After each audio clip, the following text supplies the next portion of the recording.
You ever hear those HOA horror stories and think, nah, that can't happen to me, right? Well, sit tight, because what happened to me was so ridiculous I almost wish I was making it up. Imagine getting sued over a pond you don't even have. Not a bird bath, not a little fountain, not even a puddle after rain. Just nothing. But that didn't stop our HOA president from trying to bulldoze my life with a lawsuit over, wait for it, the shadow of an old oak tree. Yeah, that happened. Tuesday morning in Maplewood Heights, regular suburbia, nothing special except the scent of someone's overdone coffee and the faint buzz of leaf blowers. I just settled in with my first cup, feeling smug because I'd finally paid all my bills on time, when I spot this fat envelope in the mail. Whitfield and Associates. Sounds fancy, right? My stomach did a little backflip.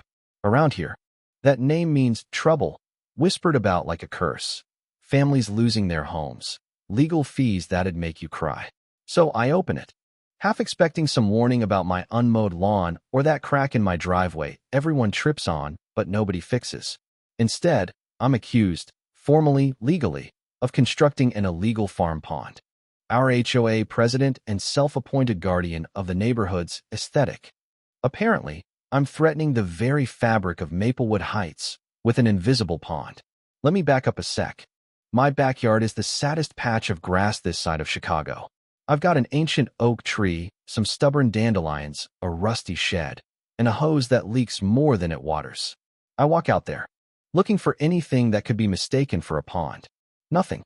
No pond, no swamp, not even a decent mud puddle. Just brown winter grass and that grand old oak, branches bare and proud. A relic from before half these houses existed.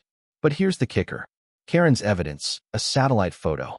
In her world, the blue-green smear under my oak is a 30-foot hidden pond, and I'm a criminal mastermind. She annotated the image with arrows, measurements, legal stamps. Problem? That shadow was cast in July. Not out of disrespect, just sheer disbelief.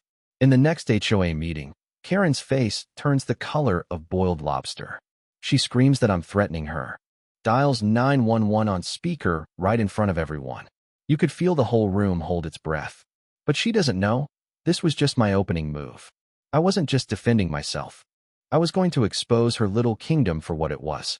You know what I mean? This wasn't her first rodeo. Investment companies tied to Karen's husband. So, the night of the emergency HOA meeting, I show up early. The community center's packed.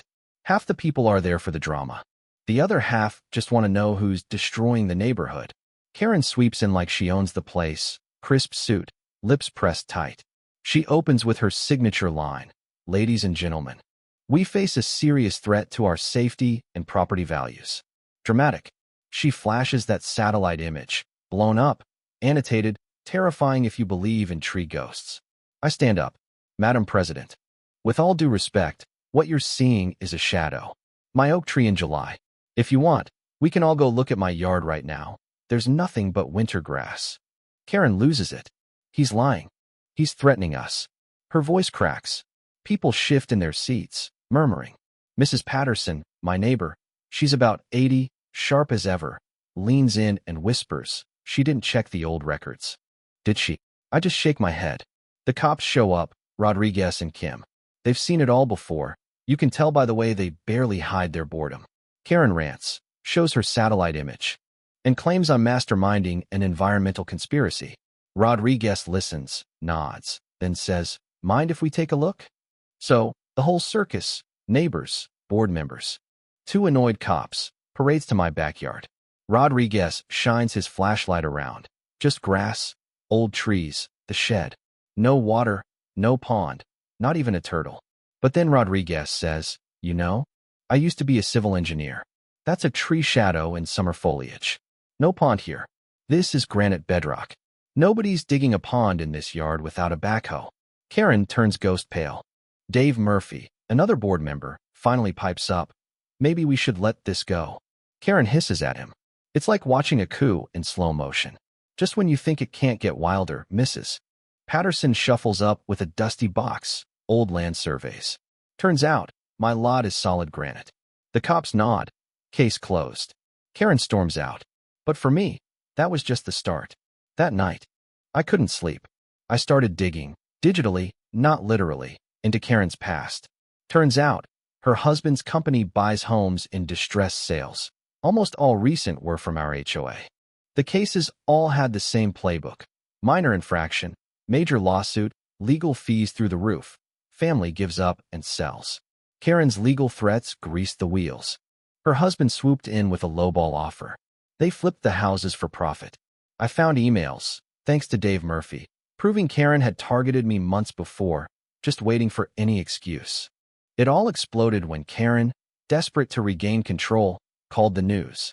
Headlines blared. Engineer runs illegal pond operation. Suddenly, I'm public enemy number one.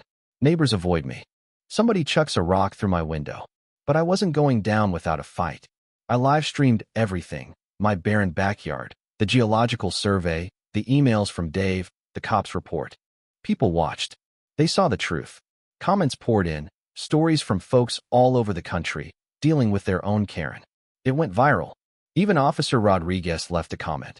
No pond, no crime. Just a shadow. Suddenly, the narrative flipped.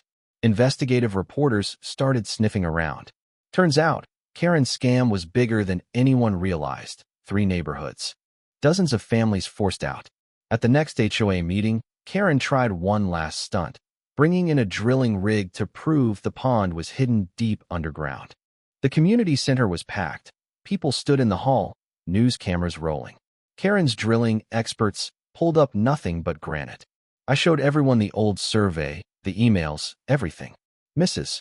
Patterson, bless her, stood up and revealed Karen had tried to buy her house for pennies, threatening lawsuits if she refused. Then Officer Rodriguez stepped in, officially announcing an investigation into Karen and her husband's shady dealings. A journalist marched in with legal papers linking property transfers straight to the Whitfields. Karen melted down in front of the entire room, screaming I was mentally threatening her with laughter. The room erupted, not with fear, but with laughter. Real, cathartic, loud. Karen's rule was over. 3 months later, Karen was behind bars for fraud. Her husband, too. Their companies dissolved, assets seized to compensate families they'd robbed. Mrs. Patterson became interim HOA president, changing all the rules. No more arbitrary enforcement, no more secret violations. I donated my lot to the community, turning it into a park in memory of my grandfather and Mrs. Patterson's courage. The oak tree that started it all became a symbol of what happens when people stand up to bullies. But the real twist? Developers wanted that land for a shopping center. Karen knew it, which is why she pushed so hard. In trying to steal my home, she lost everything, and the neighborhood got a park no one can touch. As for me, I learned the real power of community and a little well-timed laughter. So, let me ask you, have you ever been pushed around by someone abusing their authority? What would you have done in my shoes? Do you think HOAs protect communities, or just create petty tyrants? Drop your thoughts below, because these stories don't end when the credits roll. Sometimes, they're just getting started. And if you believe in fighting back against everyday nonsense, hit like, share your story. And let's make sure the next Karen thinks twice before messing with the wrong neighbor.